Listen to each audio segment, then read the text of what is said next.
Next caller is Dennis. Welcome to Take a Stand. Hi, Matt. I have a quick question for all the candidates. When you look at the Republican Party as a whole in Washington, the Republican establishment, individually, what are your largest conflicts? I mean, whatever the largest issue to each of the candidates is that they feel the Republican Party is getting wrong. All right, thank you for the question. We start off with Spence this time. Spence Campbell? I go back to what I've been saying as a general theme. For the past several years, I believe the party has decoupled itself from the people and has been acting on behalf of special interest groups and lobbyists and other groups of folks that do not represent the people of America in general to create policies that really don't support the needs of the people in the way that they could and should if that situation was reversed.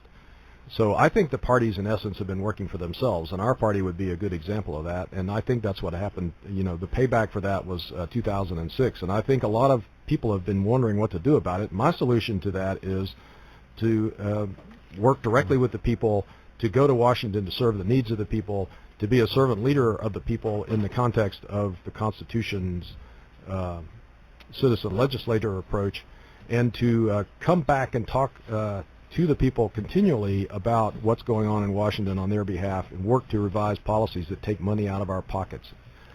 Carl? Democrat Party left the people years ago, and I don't believe they're coming back. I believe they've been kidnapped by extremists.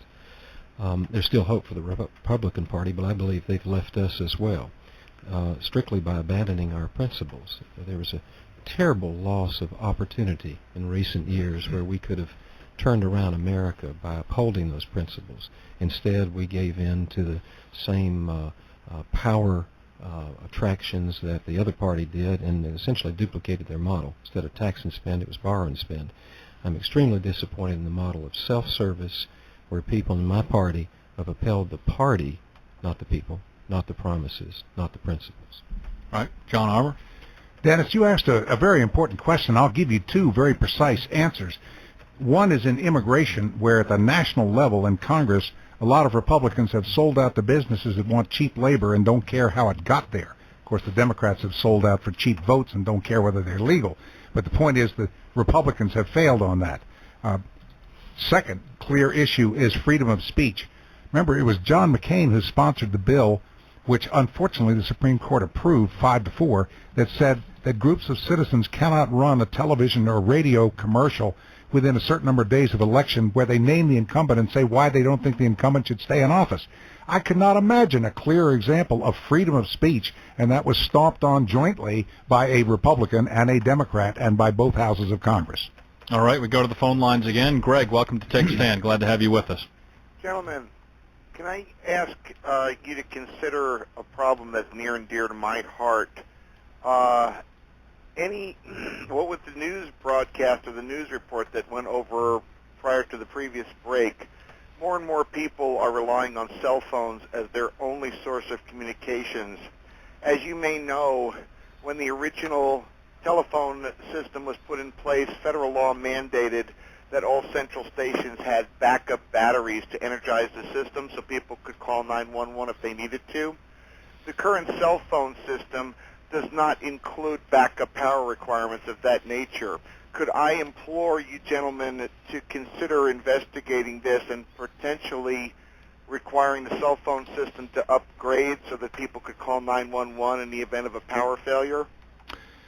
All right, and Carl's first on this one. I'm glad you brought this up. This might give us an entree into FISA, Federal Intelligence Surveillance Acts, which I would like to talk about. Thanks for bringing this to my attention. It's nothing I'm aware of. I'd appreciate an email. Make me smarter on it. It's another example of the federal government making a rule, making a requirement, and not enforcing it. They do that all the time.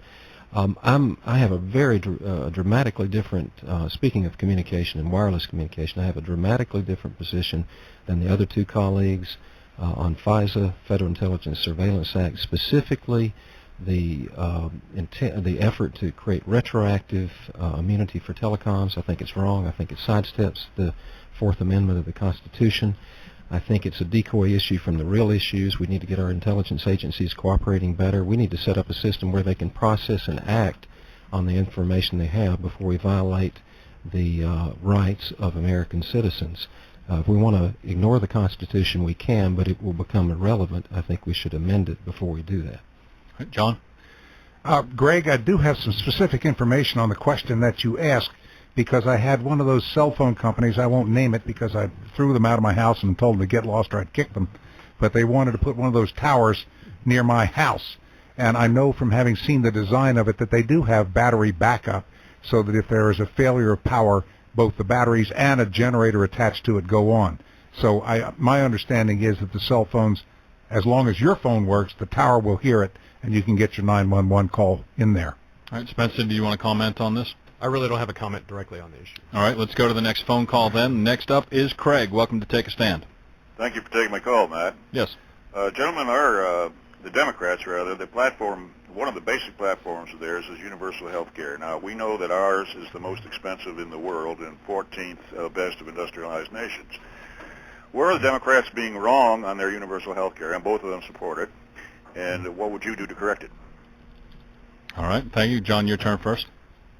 Well, Craig, the first thing is I'd like to see less dishonesty in the public discourse on the subject, because even the American Cancer Society says there are 47 million uninsured Americans, and a third of those are not Americans. They're mostly Mexicans, and it's not the job of the American taxpayers to provide health care to the people of Mexico.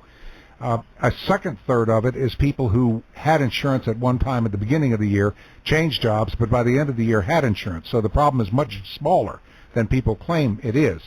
I am a firm believer in the private sector in solving problems, and I don't want the same people who run the DMV and the post office running my health care.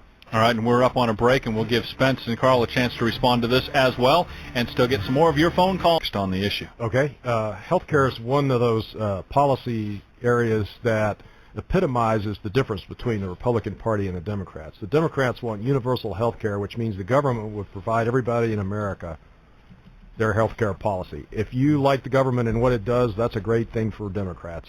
But I don't believe that most Americans are interested in having the government run those kinds of policies for them.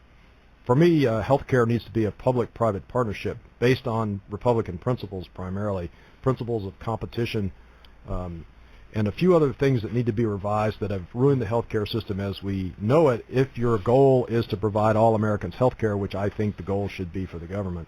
For instance, tort reform is essential to getting the lawyers out of the health care system and putting it back in the hands of the doctors and the patients.